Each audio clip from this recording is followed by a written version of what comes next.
병실은 고요했습니다. 인공호흡기 소리만 규칙적으로 들렸죠. 숨을 들이마시고 내쉬고 또 들이마시고. 그 소리가 제 유일한 시간이었습니다. 그때 누군가 문을 열었습니다. 발소리가 가까워지더니 제 침대 옆에 멈춰 섰습니다. 손을 꽉 쥐어보려 했지만 손가락 하나 움직이지 않았습니다.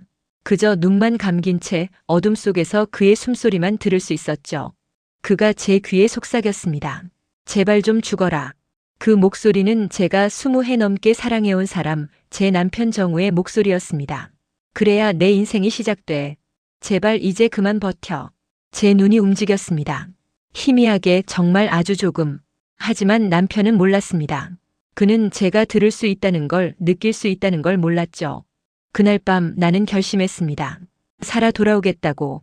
그리고 끝내겠다고. 제1장 마이너스 평온한 일상의 균열. 시작은 평범했습니다. 아니, 평범하다고 믿었습니다. 제 이름은 강서진입니다. 남편 정우와 결혼한 지 올해로 22해째였죠. 우리에겐 자식이 없었습니다. 한때는 그것이 제 가장 큰 아픔이었지만 세월이 흐르며 받아들였습니다. 대신 남편의 성공이 제 자랑이었습니다. 정우는 대성그룹의 이사였습니다. 똑똑하고 성실하고 사람들에게 존경받는 사람이었죠. 저는 그런 남편을 뒷받침하는 것이 제 역할이라고 생각했습니다. 아침마다 식사를 챙기고 그의 옷을 정성껏 손질하고 회사 사람들과의 모임에서 적절히 미소 짓는 것. 그게 제 일이었습니다. 그날도 평소와 다르지 않았습니다. 아침 6시 반 저는 주방에서 된장찌개를 끓이고 있었습니다. 남편은 아침마다 된장찌개를 좋아했거든요. 창밖으로는 봄볕이 따스하게 들어왔고 라디오에서는 경쾌한 음악이 흘러나왔습니다. 여보, 식사 준비됐어. 제가 말하자 정우가 넥타이를 매며 식탁에 앉았습니다. 그는 늘 그랬듯 무표정했지만 저는 익숙했습니다. 그가 원래 말이 없는 사람이라고 생각했으니까요. 오늘 회의 있다며? 잘 다녀와. 응. 짧은 대답이었지만 저는 신경 쓰지 않았습니다. 그저 그의 빈 그릇을 치우고 가방을 챙겨주며 미소를 지었습니다. 차 조심해. 알았어. 그가 현관문을 나서려던 순간 휴대폰이 울렸습니다. 정우는 잠깐 통화를 하더니 제게 돌아왔습니다. 서진아, 미안한데 오늘 내가 운전 좀 해줄래? 기사가 갑자기 일이 생겼대. 응? 아, 그래. 알았어. 저는 깜짝 놀랐지만 고개를 끄덕였습니다. 남편 차를 운전하는 일은 거의 없었지만 어렵지 않았습니다. 저도 면허는 있었으니까요. 우리는 함께 차에 올라탔습니다. 검은색 세단이었습니다. 새 차는 아니었지만 깨끗하게 관리되어 있었죠. 저는 조수석에 앉은 남편을 힐끗 보며 시동을 걸었습니다. 어디로 갈까? 회사. 그냥 본사 앞까지만 데려다줘. 알았어. 차가 출발했습니다. 처음엔 문제가 없었습니다. 도로는 한산했고 날씨도 좋았습니다. 저는 가벼운 마음으로 핸들을 잡고 있었죠. 그런데 신호등이 바뀌었을 때였습니다. 브레이크를 밟았는데 차가 멈추질 않았습니다. 제 발이 더 세게 페달을 밟았습니다. 하지만 차는 그대로 앞으로 나갔습니다. 여보, 브레이크가 안 들어. 심장이 미친 듯이 뛰었습니다. 손에 땀이 쥐어졌고 눈앞이 하얘졌습니다. 옆에 앉은 정우는 놀란 듯 제 쪽을 봤지만 아무 말도 하지 않았습니다. 여보, 브레이크가. 어떡해. 저는 다급하게 핸들을 꺾었습니다. 앞에는 트럭이 있었고 옆에는 전봇대가 있었습니다. 어디로 가든 부딪힐 수밖에 없었죠. 서진아. 정우의 목소리가 들렸습니다. 하지만 그 목소리는 이상하게 느렸습니다. 마치 슬로우 모션처럼. 그리고 순간 제 눈이 그를 향했습니다. 정우의 얼굴을 본 순간 저는 깨달았습니다. 그는 놀라지 않았습니다. 당황하지도 않았습니다. 그저 차갑게 저를 보고 있었습니다. 그게 마지막이었습니다. 차가 전봇대에 부딪혔습니다. 유리가 산산조각 나며 제 몸이 앞으로 튕겨나갔고 머리가 무언가에 세게 부딪혔습니다. 그리고 모든 것이 어두워졌습니다. 제2장 마이너스 속삭임과 각성. 눈을 떴을 때 저는 하얀 천장을 보고 있었습니다.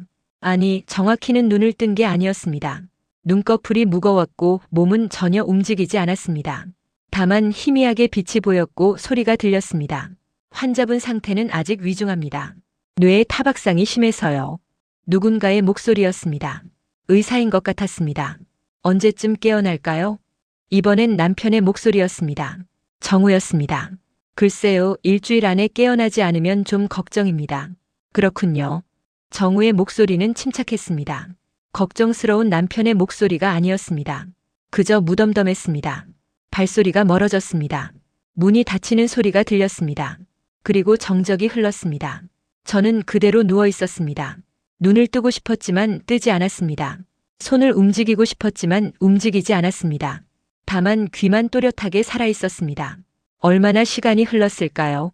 문이 다시 열렸습니다. 발소리가 들렸습니다. 느릿느릿한 발걸음이었습니다. 그리고 그 발소리는 제 침대 바로 옆에서 멈췄습니다. 누군가 숨을 쉬고 있었습니다. 가까이에서. 그리고 그 사람이 제 귀에 대고 속삭였습니다. 제발 좀 죽어라. 심장이 멎는 줄 알았습니다. 그 목소리는 정우였습니다. 제 남편이었습니다. 그래야 내 인생이 시작돼. 제발 이제 그만 버텨. 그의 목소리는 낮고 차갑고 진심이었습니다. 저는 비명을 지르고 싶었습니다. 일어나 그를 밀쳐내고 싶었습니다. 하지만 제 몸은 바위처럼 굳어 있었고 입은 열리지 않았습니다. 정우는 잠시 침묵했습니다. 그리고 한숨을 쉬었습니다. 이혼하자고 했을 땐 끝까지 안 하더니 이렇게 됐네. 미안하지만 이게 더 빠른 방법이야. 그가 제 손을 잡았습니다. 그 손은 따뜻했습니다. 하지만 그 온기가 소름 돋게 차가웠습니다. 걱정은 마. 장례는 잘 치러줄게. 내가 좋아하던 꽃도 가득 놓고. 그의 손이 제 손에서 떨어졌습니다. 발소리가 멀어졌습니다. 문이 닫혔습니다. 그리고 저는 홀로 남겨졌습니다. 눈물이 흘렀습니다. 제가 울고 있다는 걸 느꼈습니다. 눈을 뜰 수는 없었지만 뺨을 타고 눈물이 흘러내렸습니다. 그 순간 깨달았습니다. 사고가 아니었다는 것을, 브레이크가 고장난 것도 우연이 아니었다는 것을, 남편이 저를 죽이려 했다는 것을, 제3장 마이너스 진실의 조각들. 며칠이 흘렀습니다. 정확히는 모르겠습니다. 시간의 감각이 사라졌으니까요. 다만 창문으로 들어오는 빛이 밝아졌다 어두워지는 것으로 하루가 지나가는 걸 느꼈습니다. 그동안 정우는 매일 병실을 찾았습니다. 사람들이 있을 때는 슬픈 남편의 역할을 완벽하게 연기했습니다. 서진아, 빨리 일어나. 제발. 그의 목소리는 떨렸고 손은 제 손을 꼭 쥐었습니다. 간호사들은 안타까운 표정으로 그를 바라봤고 의사는 위로의 말을 건넸습니다. 하지만 혼자 남았을 때는 달랐습니다. 그는 제 곁에 앉아 한숨을 쉬며 말했습니다. 생각보다 오래 버티네. 의사가 그러는데 내가 의지가 강한 편이래. 웃기지도 않아. 그의 손이 제 팔을 꼬집었습니다. 아팠지만 저는 반응할 수 없었습니다. 내가 왜 이렇게까지 해야 하는지 알아? 내가 끝까지 안 놓아줘서야. 이혼도 안 해주고 재산도 안 나눠주고. 그럼 이렇게라도 해야지. 그는 코웃음을 쳤습니다. 걱정 마. 보험금 잘 받을 테니까. 그걸로 새 출발할 거야. 그가 일어섰습니다. 그리고 문을 나가기 전에 한 번 더 속삭였습니다. 그러니까 제발 이제 그만 죽어줘. 문이 닫혔습니다. 저는 이를 악물었습니다. 아니, 악물고 싶었습니다. 실제로는 턱 하나 움직이지 않았지만 마음속으로는 비명을 지르고 있었습니다. 왜? 왜 이래? 내가 뭘 잘못했어? 하지만 답은 없었습니다. 그리고 며칠 뒤 진실의 조각이 찾아왔습니다. 밤이었습니다. 간호사가 병실 문을 조용히 열고 들어왔습니다. 그녀는 제 링거를 확인하고 베개를 고쳐주었습니다. 그리고 제 손에 무언가를 쥐어주었습니다. 종이였습니다. 작은 쪽지였습니다. 그녀는 아무 말도 하지 않았습니다. 다만 제 손을 꽉 쥐어주고는 조용히 나갔습니다. 저는 그 쪽지를 느낄 수 있었습니다. 손가락은 움직이지 않았지만 손바닥에 느껴지는 종이의 감촉만은 또렷했습니다. 이게 뭐지? 다음 날 아침 다른 간호사가 왔습니다. 그녀는 제 손을 펴더니 깜짝 놀랐습니다. 어머, 이게 뭐예요? 그녀가 쪽지를 펼쳤습니다. 그리고 작은 목소리로 읽었습니다. 당신 남편 회장 딸과 내연 중입니다. 그 순간 모든 것이 명확해졌습니다. 회장 딸, 대성그룹 회장의 외동딸 송미라. 정우가 그녀와 불륜 관계였다는 것. 그래서 저를 제거하려 했다는 것. 저는 분노했습니다. 아니, 분노보다 더 깊은 감정이었습니다. 배신감이었습니다. 절망이었습니다. 하지만 동시에 깨달았습니다. 이제 알았어. 이유를 알았어. 그리고 그 순간 제 손가락이 움직였습니다. 아주 조금, 정말 미세하게. 하지만 분명히 움직였습니다. 제4장 마이너스 재활과 계획. 일주일 뒤 저는 눈을 떴습니다. 정확히는 의사들 앞에서 눈을 떴습니다. 정우가 병실에 없을 때를 골라서요. 의사는 놀랐고 간호사들은 환호했습니다. 기적이에요. 정말 기적입니다. 하지만 저는 말을 하지 않았습니다. 목소리가 나오지 않았으니까요. 아니, 나오지 않는 척 했습니다. 정우가 병실에 달려왔을 때 저는 그를 멍하니 쳐다봤습니다. 인식하지 못하는 것처럼 연기했습니다. 서진아, 나야 나, 정우야. 그의 목소리는 다급했습니다. 하지만 제 눈은 공허했습니다. 의사가 말했습니다. 뇌 손상으로 인한 일시적인 기억 상실과 언어 장애로 보입니다. 시간이 지나면 회복될 수도 있지만 장담은 못합니다. 정우의 얼굴이 굳었습니다. 하지만 그는 곧 슬픈 표정을 지으며 제 손을 잡았습니다. 괜찮아. 천천히 나아지면 돼. 내가 옆에 있을게. 저는 그의 손을 보았습니다. 그 손이 제 손을 꼬집던 손이라는 걸 기억했습니다. 하지만 저는 아무 반응도 하지 않았습니다. 그저 멍하니 천장만 바라봤습니다. 재활치료가 시작됐습니다. 물리치료사는 친절했고 제 몸을 조금씩 움직이도록 도와주었습니다. 저는 천천히, 아주 천천히 회복하는 척했습니다. 하지만 혼자 있을 때는 달랐습니다. 밤마다 저는 침대에서 일어나 걷는 연습을 했습니다. 손가락을 움직이고 팔을 들고 다리에 힘을 주었습니다. 고통스러웠습니다. 온몸이 비명을 질렀습니다. 하지만 저는 멈추지 않았습니다. 살아야 해. 복수해야 해. 그것만이 제 목표였습니다. 그리고 동시에 저는 정보를 모으기 시작했습니다. 그 쪽지를 남겨준 간호사는 젊은 여성이었습니다. 이름은 한지은이었습니다. 어느 날 밤 그녀가 다시 제 병실을 찾았습니다. 그녀는 조심스럽게 문을 닫고 제 침대 곁에 앉았습니다. 깨어나셨군요. 저는 그녀를 보았습니다. 그녀는 작은 미소를 지었습니다. 걱정 마세요. 저는 당신 편이에요. 그녀가 속삭였습니다. 제 동생이 당신 남편 회사에 다녔어요. 과로로 쓰러져서 결국 세상을 떠났죠. 회사는 아무 책임도 지지 않았어요. 그녀의 눈에 눈물이 맺혔습니다. 그래서 알아봤어요. 당신 남편이 얼마나 더러운 사람인지. 회장 딸과 바람을 피우고 당신한테서 보험금을 받으려고 사고를 낸 거 다 알아요. 저는 입을 열었습니다. 목소리는 쉬었지만 간신히 말했습니다. 증거 있어요? 지은이 고개를 끄덕였습니다. 있어요. 당신 남편 차 브레이크 라인이 인위적으로 끊어진 흔적이 있었대요. 경찰은 아직 모르지만 정비소 사람이 제게 말해줬어요. 제 심장이 뛰었습니다. 더 알아봐 줄 수 있어요? 지은이 미소를 지었습니다. 물론이죠. 우리 함께 해요. 그 사람 벌받게 만들어요. 그날 밤 저는 처음으로 희망을 느꼈습니다. 제5장 마이너스 변수와 의심. 한 달이 지났습니다. 저는 이제 휠체어에 앉아 복도를 다닐 수 있게 되었습니다. 여전히 말은 어눌했고 기억도 돌아오지 않은 척했습니다. 정우는 자주 병실을 찾지 않았습니다. 처음엔 매일 왔지만 점점 뜸해졌습니다. 아마 제가 빨리 죽지 않자 지친 모양이었습니다. 그리고 어느 날 새로운 방문객이 찾아왔습니다. 그의 이름은 박태석이었습니다. 정우의 조카였습니다. 28살쯤 되어 보이는 청년이었죠. 키가 크고 얼굴은 준수했지만 어딘가 피곤해 보였습니다. 그가 병실 문을 두드렸습니다. 숙모님 안녕하세요.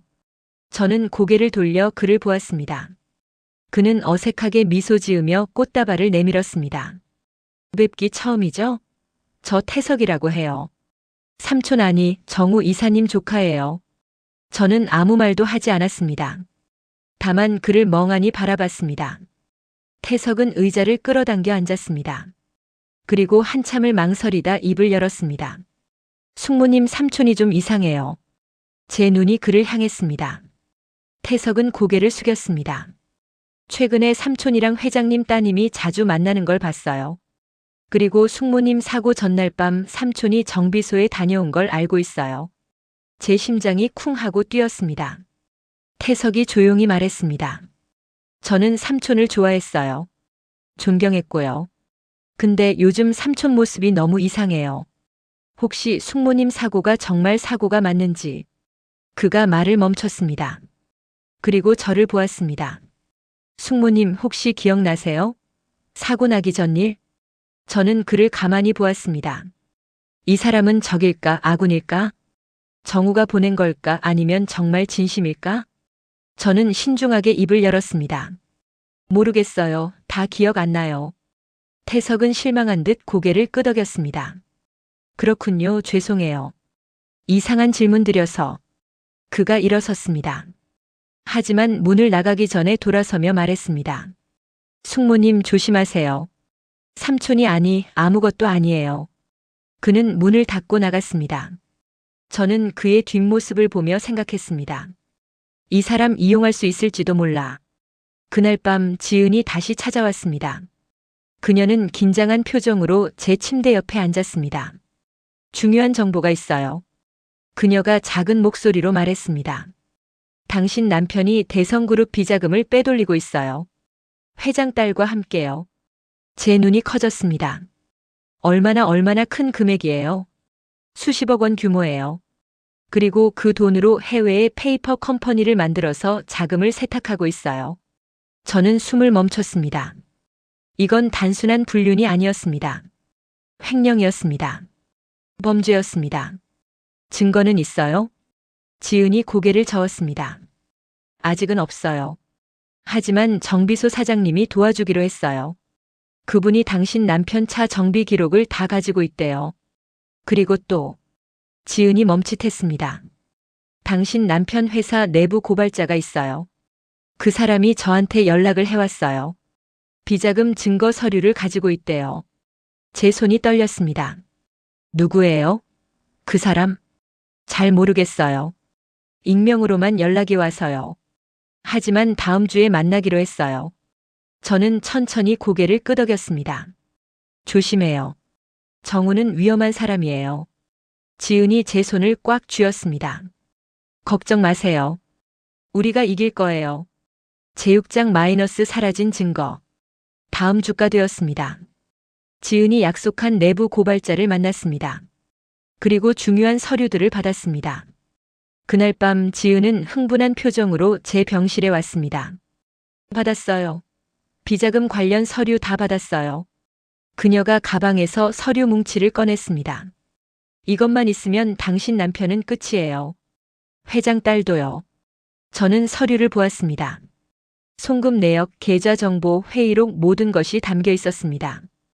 이걸 어디에 보관할까요? 지은이 물었습니다. 저는 잠시 생각했습니다. USB에 담아요. 그리고 제 집 금고에 숨겨요. 집이요? 위험하지 않아요? 아니요. 정우는 제 방 금고 비밀번호를 몰라요. 그리고 금고는 그림 뒤에 숨겨져 있어요. 지은이 고개를 끄덕였습니다. 알았어요. 제가 내일 당신 집에 가서 USB를 숨겨 놓을게요. 고마워요. 저는 그녀의 손을 잡았습니다. 정말 고마워요. 하지만 다음 날 모든 것이 무너졌습니다. 아침이었습니다. 지은이 제 병실에 뛰어들어왔습니다. 얼굴이 창백했습니다. 없어졌어요. 뭐가요? 서류요. USB요. 다 없어졌어요. 제 심장이 멎었습니다. 무슨 소리예요? 어젯밤에 제 집에 누가 들어온 것 같아요. 가방이 뒤져져 있었고 USB가 사라졌어요.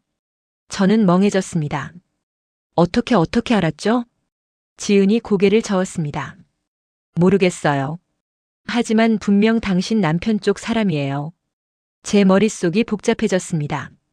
누가 지은을 미행한 걸까? 아니면 내부 고발자가 배신한 걸까? 병원 CCTV는요?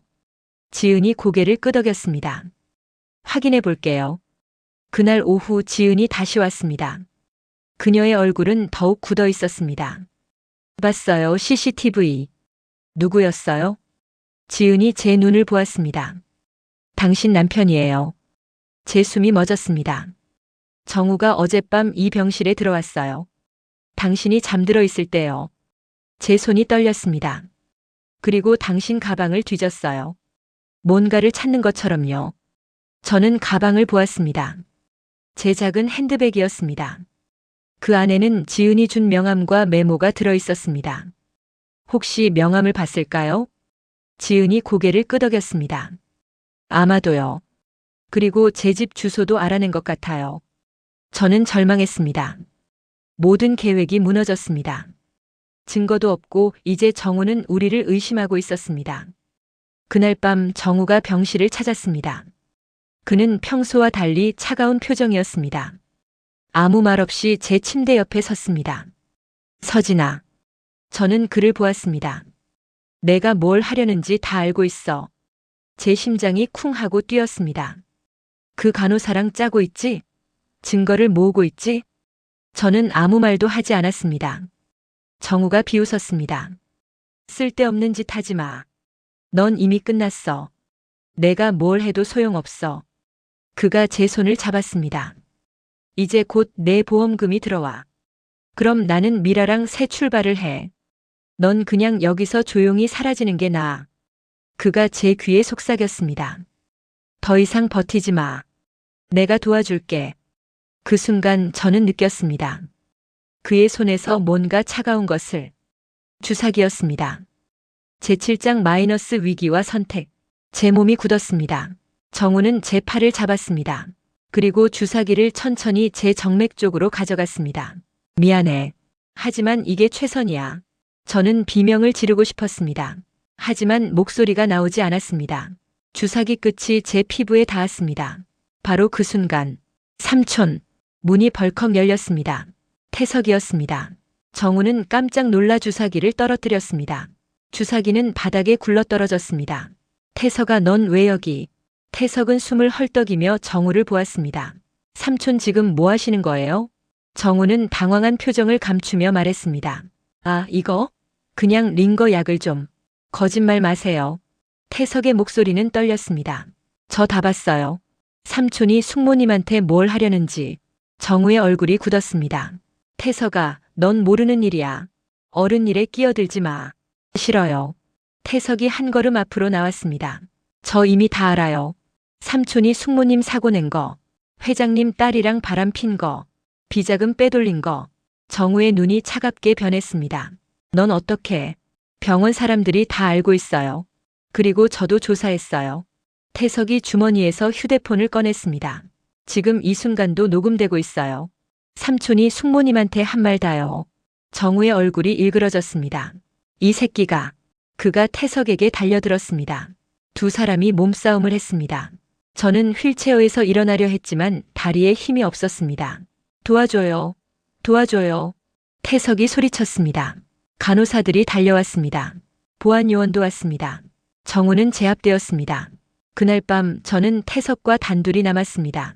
그는 의자에 앉아 한숨을 쉬었습니다. 숙모님 괜찮으세요? 저는 고개를 끄덕였습니다.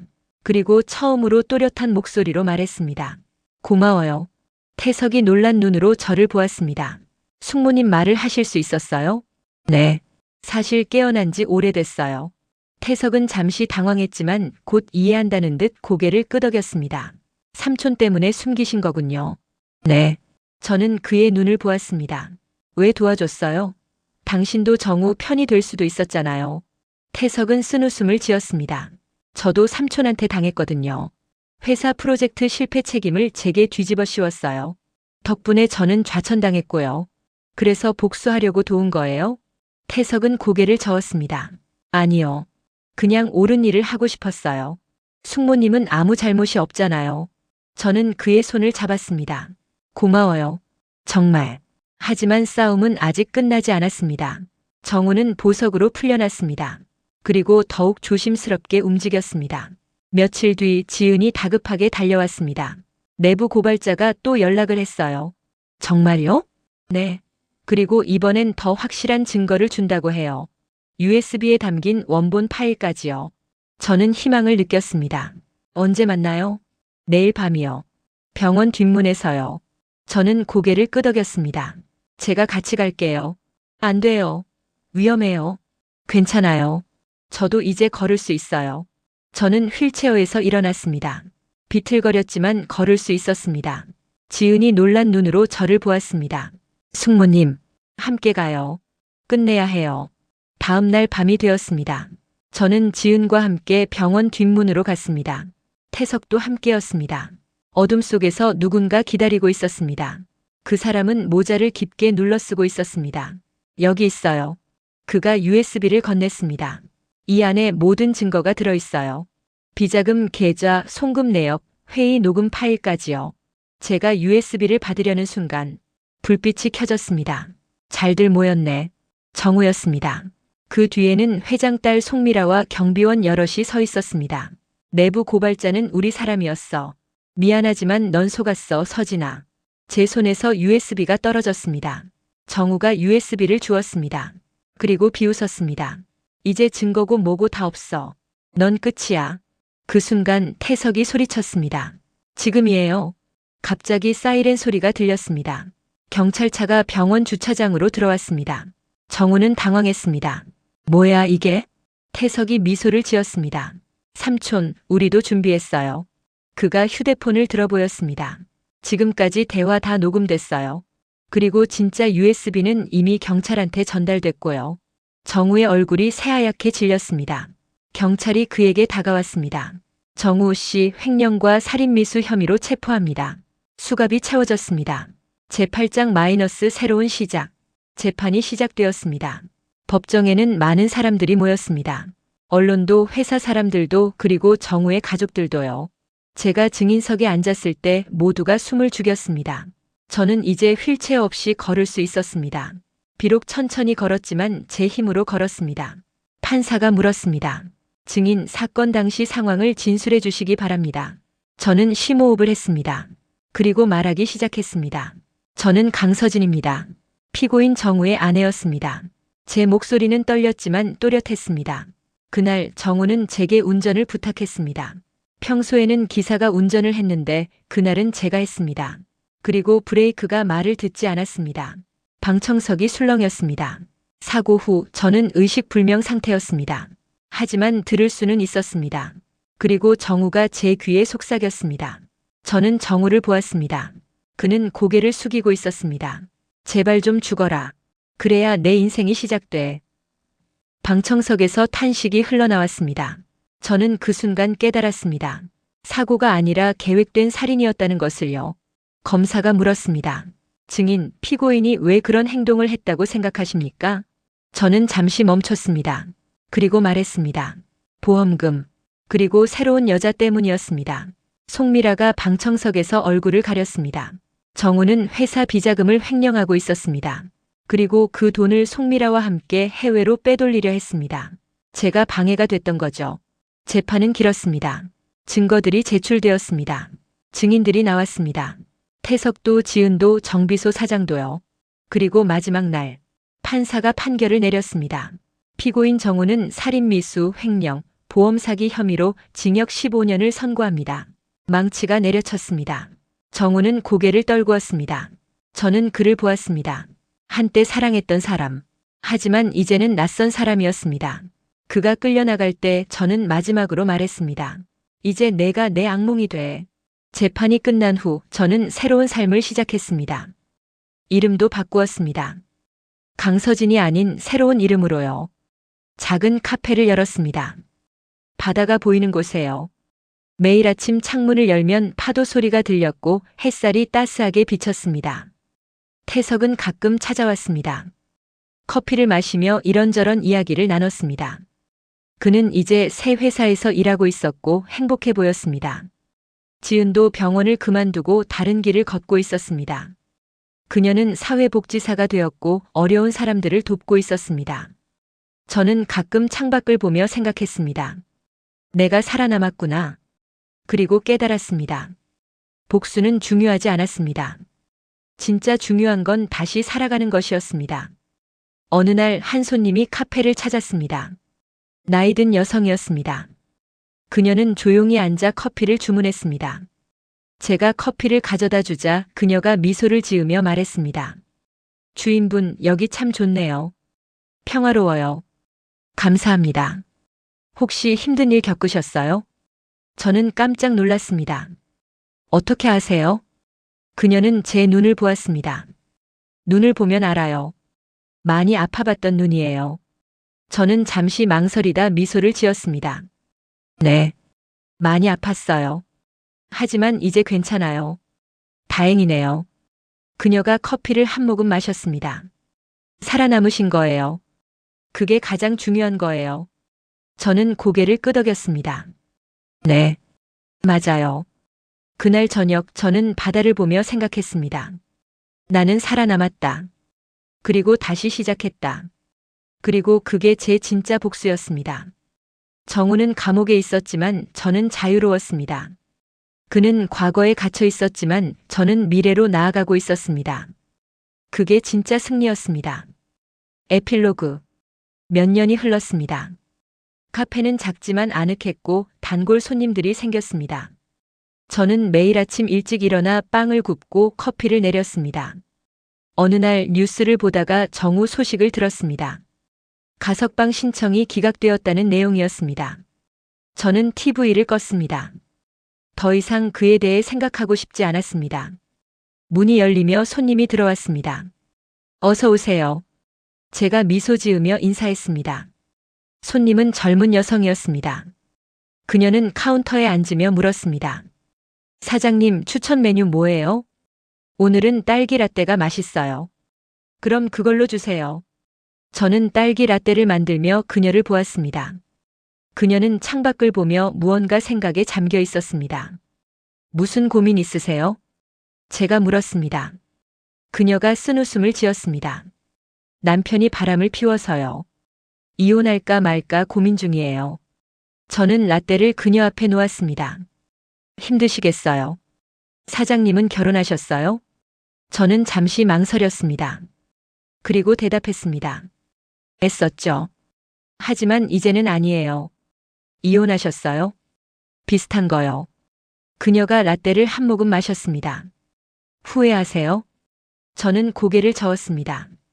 아니요. 오히려 그 일이 저를 자유롭게 만들었어요. 자유요? 네. 저는 누군가의 아내가 아니라 제 자신으로 살 수 있게 됐어요. 그녀는 잠시 생각하더니 미소를 지었습니다. 멋지네요. 당신도 할 수 있어요. 힘들겠지만 할 수 있어요. 그녀가 일어서며 말했습니다. 고마워요, 사장님. 용기가 생겼어요. 천천히 생각해 보세요. 답은 이미 당신 안에 있을 거예요. 그녀가 나가고 저는 다시 혼자 남았습니다. 창밖으로 해가 지고 있었습니다. 붉은 노을이 바다를 물들였고 파도는 여전히 출렁이고 있었습니다. 저는 창가에 앉아 커피를 마셨습니다. 남편이 죽어라고 속삭이던 밤 나는 살아 돌아왔다. 그리고 깨달았습니다. 진짜 복수는 복수가 아니라 다시 살아가는 것이었습니다. 더 행복하게, 더 자유롭게, 더 나답게. 그게 제가 정우에게 줄 수 있는 최고의 복수였습니다. 어둠은 깊었지만 저는 빛을 향해 걸었습니다. 넘어졌지만 다시 일어났습니다. 죽으라는 말을 들었지만 살아남았습니다. 그리고 이제는 제 이야기를 말할 수 있습니다. 혹시 여러분 중 누군가가 저와 같은 어둠 속에 있다면 기억하세요. 당신도 살아남을 수 있습니다. 당신도 다시 일어설 수 있습니다. 당신도 새로운 시작을 할 수 있습니다. 포기하지 마세요. 끝은 끝이 아닙니다. 끝은 새로운 시작입니다. 저는 오늘도 카페 문을 열고 손님을 맞이합니다. 미소를 지으며 커피를 내리며 삶을 살아갑니다.